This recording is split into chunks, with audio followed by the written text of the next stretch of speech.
Porquê Cultura recebe um dos grandes nomes do rock nacional, o Badawi, vocalista do CPM 22.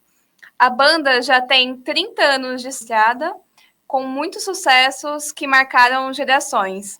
Eles estarão em Sorocaba neste sábado para uma apresentação em um festival. Badawi, muito prazer, muito obrigada pela entrevista, seja muito bem-vindo. Obrigado. Para começar, eu queria falar sobre o álbum Em Frente, que é o álbum mais recente do grupo, tá bem fresquinho ainda. Foi lançado no ano passado, porém começou a ser produzido em 2019. E nesse meio tempo, a gente passou por uma pandemia e também por um período bastante conturbado e polarizado na política. Então, eu queria que você falasse como essas questões influenciaram na produção do álbum e também quais as mensagens que vocês queriam passar para o público com esse álbum e depois de todo esse período também. Excelente pergunta. A gente começou a fazer as músicas um pouco antes da pandemia, né? Mas, na verdade, as músicas que a gente fez antes da pandemia, a gente nem pôs no disco, elas acabaram sendo lançadas na pandemia, né? Elas foram lançadas em 2021, a Escravos, que tem, inclusive, um teor bastante político nela, e mais 5 músicas, né? Mais 4 músicas. E aí, a gente estava compondo, nem sabia o que viria a ser o disco, a gente não tinha nenhum conceito do disco, e a pandemia, a gente acabou dando um break nas composições e lançamos essas músicas, que com certeza, se o disco fosse lançado ali em 2021 ou 2022, que era o que a gente pretendia, com certeza as músicas que a gente lançou na pandemia sairiam no disco. Mas eu vejo até que foi bom, porque a gente foi amadurecendo o repertório do disco, a gente foi compondo várias outras músicas, inclusive a maior parte dessas músicas não tinha sido composta ainda na pandemia, apesar da ideia de fazer o disco, como eu falei antes, e com certeza esse momento do país e a pandemia acabaram entrando, né, no conceito do disco, seja de forma no próprio clima do disco, né, cara, e também, de certa forma, em algumas letras, né. Por exemplo, o Ano que a Terra Parou fala diretamente da pandemia e da negligência do governo anterior com relação à pandemia, a omissão com relação às vacinas e todas aquelas coisas que a gente já sabe. Mas é uma música, não é uma música... A gente não fez um disco com raiva, sabe? É claro que algumas coisas que a gente vive, que incomodam, acabam entrando no disco, né? Então, mas pelo menos as minhas músicas eu sempre quis escrever já com um contexto de, mesmo falando de problemas que a gente estava vivendo, seja da pandemia, ou seja essa polarização, ou a própria falta de consideração e de respeito entre as pessoas, né? Eu procurei escrever de uma forma mais reflexiva, né?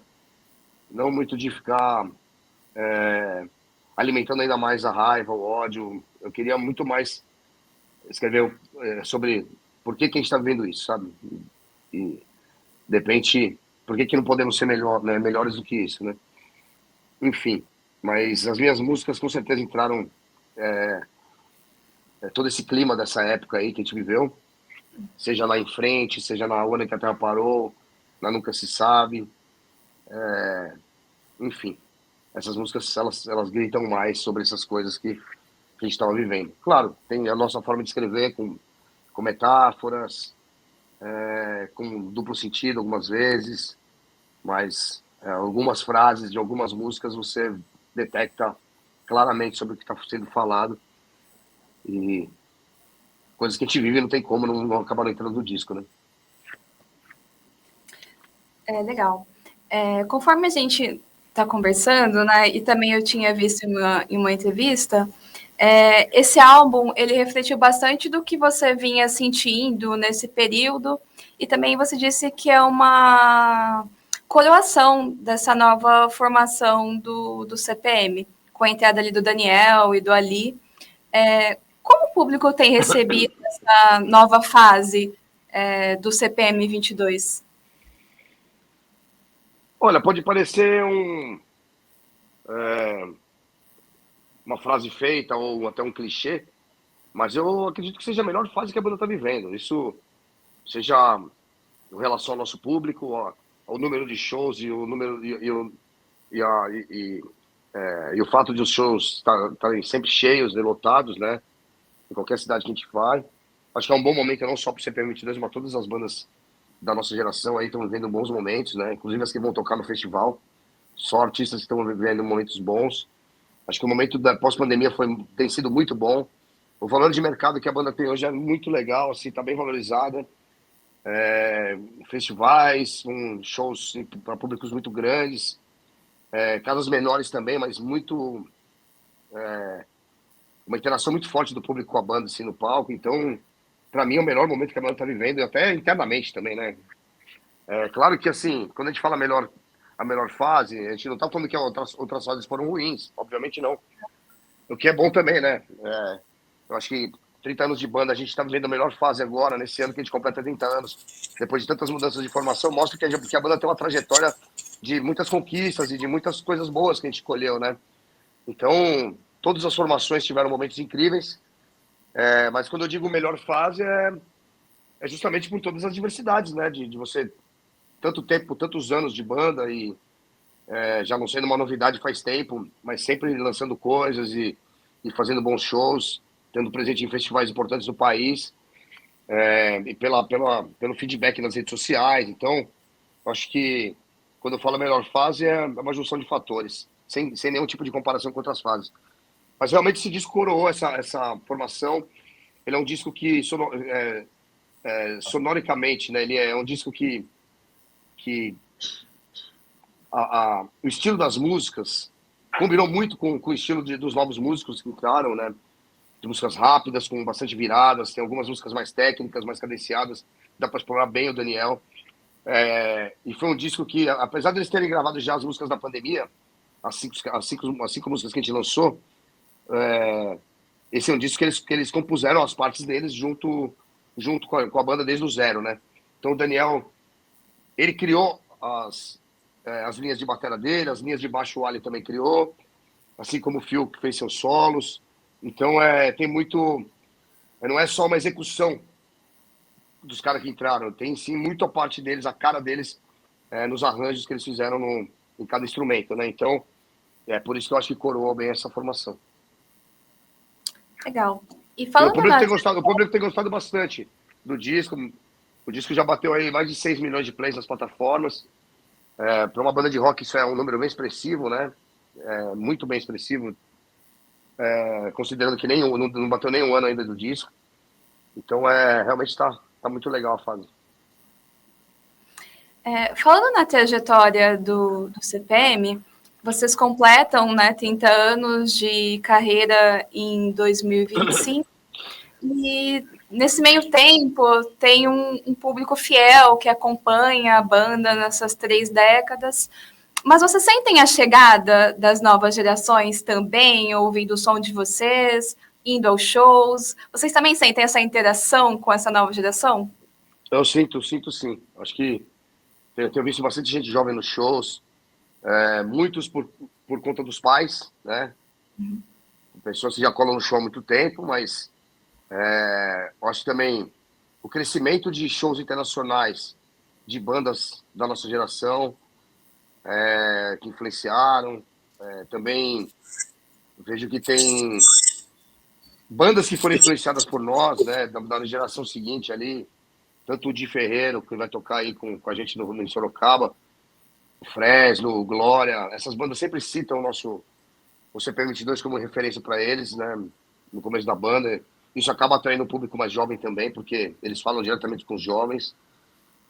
E também, cara, acho que os shows que a gente tem feito juntos, as participações que a gente faz um no show do outro, isso acaba tudo agregando, né, cara? Um público vai juntando com o outro, de outra banda, e fica uma grande família, cara, um grande movimento, uma cena mais forte.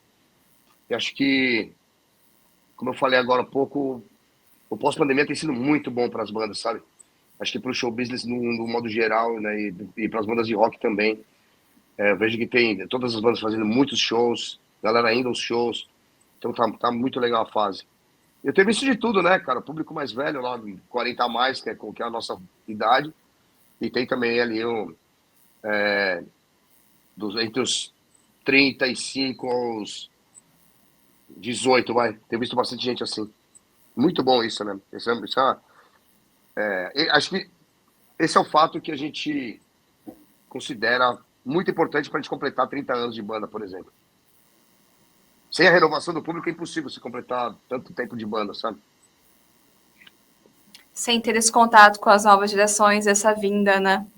É muito difícil. Você falou sobre ser a melhor fase para o CPM, também para outras bandas. Você analisa com otimismo o cenário musical para o rock? Ah, eu analiso sim. Já pela terceira vez eu vou falar, assim, sendo um problema, mas o pós-pandemia mudou muita coisa. Tem sido muito bom. E, e quem tem banda de rock já tomou tanta porrada já na cabeça que não se ilude em momentos bons e também não fica esperneando em momentos ruins, né? A gente faz parte de um estilo onde o público é muito unido, muito próximo das bandas, eles sabem o que eles querem, não é uma coisa de passatempo, sabe? Então tem toda uma identificação por trás, musical, ideológica e de conceito. Então a gente tem um público do rock muito suficiente, muito autossuficiente pra gente, sabe? Então, enfim, acho que a gente está num momento muito bom, saindo da esfera do rock, assim, em relação a, a shows mesmo, né? A gente faz shows de vários tipos, faz shows com bandas de rock, como vai ser agora em Sorocaba, mas também faz shows corporativos, faz shows, sabe, em praça pública, sabe, nas cidades do interior. Então, são várias formas de fazer show. Então, acho que isso tudo agrega para um momento bom. Mas se tiver que tocar só em clube para o nosso público, a gente também tem uma base muito forte que permite a gente trabalhar suficientemente. Legal. E com essas 3 décadas, né, de CPM, tem algumas músicas que não podem faltar na playlist do show, que são sempre nostálgicas, que o público sempre pede e que estão em todos os shows, assim? Olha, eu acho que para fazer o setlist é uma mescla de. Eu sempre curto fazer 3 pilares, né? As músicas conhecidas, alguns lado B, e também as músicas que a gente está trabalhando no momento, as músicas do disco novo, daquele trabalho mais recente. Então, isso é o que eu gosto de ver quando eu vou em show de bandas que eu admiro, que me influenciaram, bandas gringas. Acho bom quando eu toco músicas conhecidas, tem que tocar show, tem que tocar música conhecida, mesclando com algumas músicas que as pessoas não esperam e com algumas músicas do trabalho mais recente. Acho que é uma mescla boa e dá para você fazer um show bem completo dentro de uma hora e meia de show. Dá para você botar bastante coisa nesse sentido, aliando esses 3 pilares. Assim. Legal. E o CPM, ele já esteve em Sorocaba diversas vezes. Eu mesma acho que já fui em uns 3 ou 4 shows. O último foi na Festa Julina, no ano passado. O que vocês guardam de especial do público sorocabano? E o que os fãs também podem esperar desse novo show no sábado? A gente tem histórico da carreira inteira, né? Todas as turnês a gente passou por Sorocaba, pela região. Sorocaba é uma cidade do interior, mas é muito próxima a São Paulo, uma cidade muito antenada, com uma condição financeira muito boa, uma cidade bem culta e com muitos eventos. Tem ali os nossos amigos do Lucky Friends que fazem um trabalho muito legal aí na região, trazendo bandas de rockabilly, sabe? Trazendo essa cultura de moto, uma coisa bem alternativa, tatuagem e tal. Eu acho muito legal isso de hot rods e moto, sabe? Então a gente sempre chega com o nosso bar ali também. Então a cidade tem uma agenda cultural muito importante, muito legal. E a gente tem shows memoráveis na cidade, né, cara? Então acho que é um show de Ferreiro, Super Combi da Fish, no CPM 22 é um prato cheio para o público da região e com certeza vai ser um arregaço. Com certeza. Bom, é isso, Badawi. Eu agradecer mais uma vez a você pela entrevista, por ter falado com o Portal Porquê. Foi um grande prazer. Você gostaria de deixar um convite para o pessoal ir ao show, acrescentar alguma coisa? Com certeza, né? Quero chamar a galera aí pro Noel Rock Fest, vai ser bem legal. Esse evento já era para ter acontecido antes, né? No final do ano, por isso que até que tem esse nome. Mas chegou o momento certo dele. Espero que a galera compareça em peso para mostrar a força de Sorocaba aí, que o rock aí na região. Cara, tem um evento com 4 bandas aí, 4 artistas que estão num momento muito bom. Então, espero que todo mundo compareça e saia de lá de cabeça feita. Tamo junto, vai ser demais. É isso. Bom, o No Rock Fest acontece neste sábado, a partir das 16 horas. E é isso, Badawi. Mais uma vez, muito obrigada. Foi um grande prazer falar com você. Obrigado, foi um prazer para mim também. Um abraço a todo mundo que tá ouvindo aí. Um abraço, Badawi. Obrigada. Valeu, tchau.